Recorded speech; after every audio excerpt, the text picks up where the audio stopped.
Bon, petite review très express parce qu'on a du pain sur la planche et je dois vous avouer que je suis encore plus partagé que la semaine dernière. L'épisode 2 de Chainsaw Man adapte en partie le chapitre 2 jusqu'au chapitre 5, skippant entièrement le démon muscle et la remise en question de Denji vis-à-vis de Makima, et passe, sans tergiverser, à la rencontre avec Aki et Power respectivement. Je vais pas y passer par 4 chemins, le bémol c'est pas l'animation, c'est pas les voix des personnages, c'est tout simplement l'adaptation. L'animé de Mappa reprend tel quel des scènes originellement humoristiques, mais sépare le timing, le ton et l'expressivité qu'il y avait dans le manga. Fujimoto est un auteur qui vacille énormément dans l'absurde, et Chainsaw Man, surtout au début, ne déroge pas à la règle.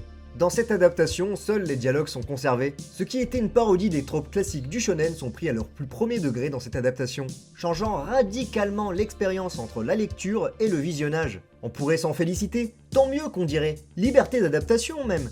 Mais dans ce cas, pourquoi reprendre les gags du manga en faisant en sorte de les rendre moins drôles? Pourquoi se force-t-il à reprendre le texte et les séquences à l'identique tout en ayant peur d'aller vers le ridicule? L'animé semble avoir l'approche de reposer son humour dans le décalage de l'absurdité de ce qui arrive et le sublime de la mise en scène.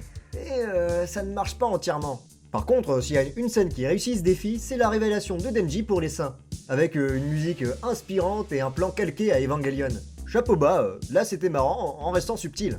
J'aime aussi la fameuse scène du lattage de couilles, qui bien que moins drôle que le manga m'a rappelé la séquence culte de They Live où John Nada se bagarre avec Keith David pour ce qui semble une éternité, et j'aurais accepté à bras ouverts que Mappa référence le film en étirant le plus possible cette baston inutile entre bonhommes. À côté de ça, on n'a pas l'ingéniosité du paneling de l'auteur qui rend chaque chapitre fun et mémorable. Vous me direz, bien sûr que c'est pas une planche de BD vu que c'est de l'animation.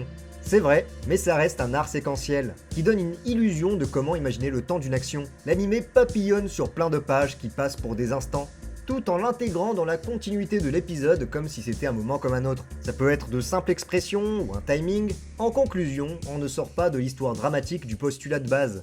Et de ce fait, cette adaptation est une trahison de ce qui a porté ses plus grandes éloges à Fujimoto. La radicalité de ses changements de ton et son style malléable qui lui permet d'être hilarant et déchirant quand il veut. Ce n'est pas une adaptation à la Full Metal Alchemist 2003, qui avait complètement abandonné ses changements de ton pour une histoire plus mélancolique. Je pense que les moments les plus intenses et désespérants du manga seront adaptés avec brio, mais je suis terrifié qu'on retire toute l'âme à des chapitres entiers où la moitié du but était juste de nous fendre la poire. Chainsaw Man adapte bel et bien le manga phénomène de Tatsuki Fujimoto, mais il l'adapte en ayant peur de la radicalité, de la malléabilité de ses personnages, d'exprimer quelque chose qui sorte de leur modèle. J'ai moi-même peur que Mappa n'adapte pas un manga phénomène parce qu'il est de Tatsuki Fujimoto, mais que Mappa adapte un manga de Fujimoto parce qu'il est un phénomène.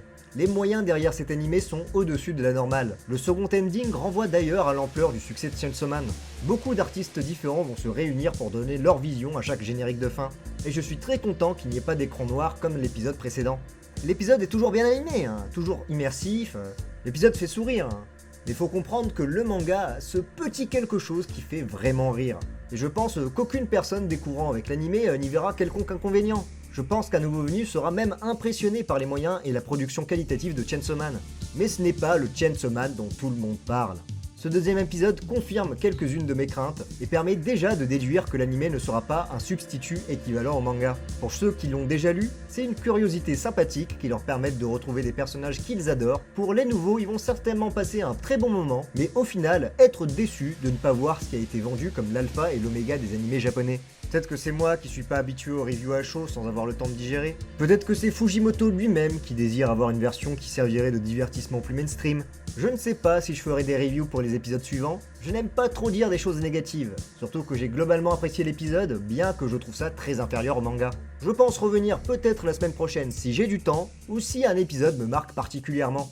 Peut-être même que je passerai à des reviews sur les nouveaux chapitres de la partie 2. Je vous laisse pour l'instant, je vous promets de revenir avec tout plein de projets sous l'aile. Des bisouzous!